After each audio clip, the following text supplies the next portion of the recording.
नवयुवक की बहन मर गई, जिसकी शादी फाइनल हो चुकी थी, दहेज दिए जा चुके थे, गहने बन गए थे। एन मौके पर इनकी बहन की मृत्यु हो जाती है। बहन की मृत्यु के ठीक 4-5 दिन बाद इनकी माता का साया भी इनके सर से उठ जाता है। माता की मृत्यु के बाद 6 महीने बाद इस नवयुवक के पिता भी मर जाते हैं।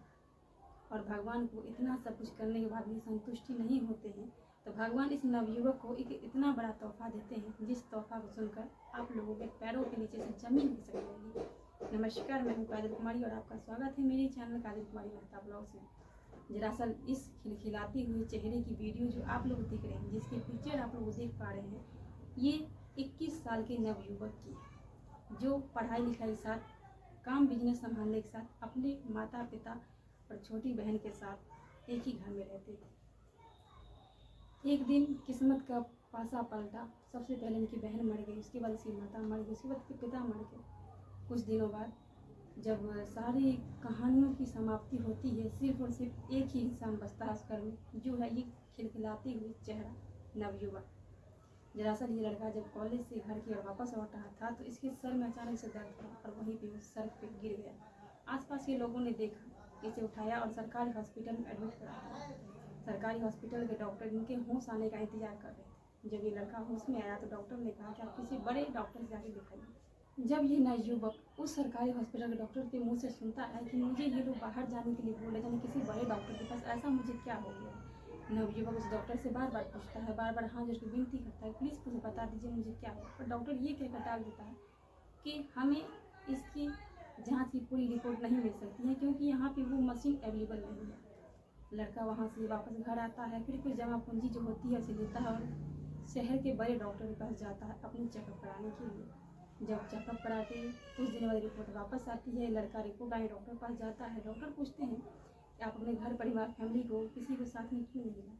लड़का बड़े ही मुस्कुराते हुए चेहरा से बोलता है कि जिसका दुनिया में कोई है ही नहीं, उसके साथ भला कौन आएगा। मेरी बहन, मेरी माता, मेरे पिता सब इस दुनिया को अलविदा कह चुके हैं।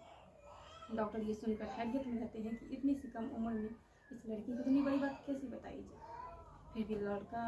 फिर भी डॉक्टर बोलते हैं नवयुवक को कि हिम्मत से काम लेना, जो मैं तुम्हें बताने जा रहा हूँ वो बहुत ही बड़ी शॉकिंग चीज़ है। ना जाने भगवान ने भी तुम्हारे साथ ही ऐसा खेल क्यों खेला। ये सुनकर लड़का और मुस्कुराया और बोला, डॉक्टर आप बेफिक्र होकर बोलिए, मुझे कुछ नहीं होगा। डॉक्टर बोलते हैं, दरअसल तुम्हें जो प्रॉब्लम है वो प्रॉब्लम छोटी मोटी नहीं है, बहुत बड़ी बीमारी है, तुम्हें ब्रेन ट्यूमर हुआ। Brain tumour. ये सुनकर लड़का थोड़ा शॉक्ड रह गया। ये सोचने लगा कि आखिर भगवान मुझे किस कर्मों के जन्मों का फल दिखा है। डॉक्टर उसे आश्वासन देते हैं, दवाइयाँ देते हैं और घर वापस लौट आते हैं। जब लड़का अपनी किस्मतों को कोस कर रो रहा था, उसके एक दिमाग में आया, क्यों ना मैं अपनी सारी बात जनता को बताऊँ, पब्लिक को बताऊँ। लड़का अपना फ़ोन उठाता है, रील बनाता है और सारी कहानियाँ इंस्टा पे अपलोड करता है। जैसे ही ये वीडियो लोगों के पास पहुंचता है, इनकी कहानियों को सुनता है, इनकी डॉक्टर ने जो उनको दवाइयाँ दी थी वो दवाइयों को देखता है, सब लोग गूगल पे सर्च करने लगे आखिर ये दवाइयाँ सच में ब्रेन ट्यूमर की है या नहीं। जब लोगों ने इसके सबूतों को देखा, सबूत को आजमाया, लोग ये सोचने पे हैरियत हो गए कि भगवान किसी के साथ इतना बुरा ना करे। हालांकि भगवान इतना भी निर्दयी कैसे हो सकते हैं। इस नवयुवक के पास एक ही तो उम्मीद थी, वो थी खुद अपनी जान। ये सब कुछ तो गवा ही चुका था, लेकिन भगवान ने भी ऐसा खेल ना जाने क्यों खेला इस नवयुवक के साथ, जिनके सर पे किसी का भी साया नहीं हुआ। फिर भी इतनी सारी परिस्थितियों का सामना करते हुए इस नवयुवक के चेहरे पे खिलखिलाती सी मुस्कुराहट सी एक हंसी होती थी। जिस हंसी आप लोग देख पा रहे हैं, वो हंसी जरा सोचिए, इतनी प्यारी हंसी भला कोई इंसान कैसे हंस सकता है। तो आप लोग इस लड़की के बारे में क्या सोचते हैं, अपनी राय कमेंट में जरूर दीजिएगा।